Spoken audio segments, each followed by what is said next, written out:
In 216 BC, on the dusty plains near the small town of Cannae, one of the greatest military powers in history was brought to its knees during one of the most iconic battles in history. The Roman Republic, strong, proud, and seemingly unstoppable, lost nearly 80,000 men in a single day. It wasn't because they lacked strength, it wasn't because they didn't have the numbers, they had all of that. They lost because of one thing: overconfidence, and the silent killer it always invites: complacency.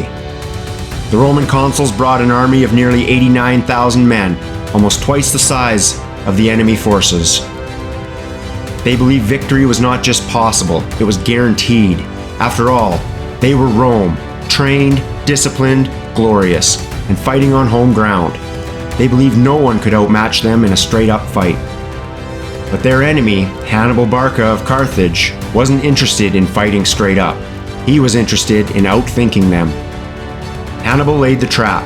He placed his weakest troops in the center, knowing Rome would take the bait, and they did, pushing hard towards that center, believing they were winning. What they didn't see, what they didn't even look for, were the risks. As they pressed forward, Hannibal's veteran forces wrapped around them from the sides, then his cavalry from the rear.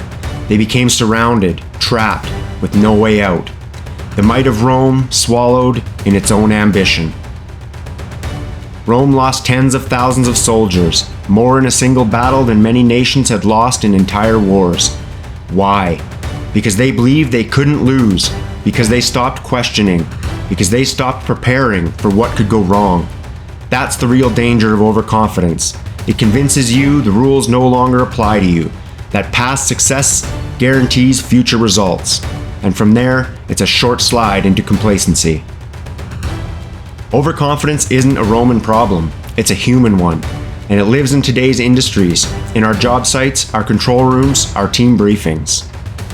We've done this 100 times. That's never happened to us. We don't need the procedure, we know what we're doing. I trust my crew with this lockout. I don't need to double check it before signing. And when it goes unchallenged, it becomes something worse: complacency. Complacency is invisible at first. It's the step you skip, the hazard you don't reassess, that gut feeling you ignore. It doesn't look like danger until it's too late. And when something does go wrong, people say, "How did this happen?" And we never saw it coming. But the truth is, it was on the way the whole time. You just stopped looking for it. The commanders at Cannae didn't think they were making a mistake. They thought they were marching to victory, and that's the warning. The moment you're most sure nothing can go wrong is often the moment you're most vulnerable.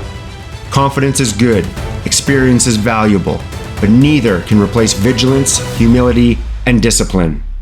Whether you're on a front line, in a plant, or managing a team, never let confidence turn into complacency, because history has already shown us what happens when it does, and the cost is always too high. Be confident, but stay humble, because the moment you think it can't happen to you is the moment you're most at risk.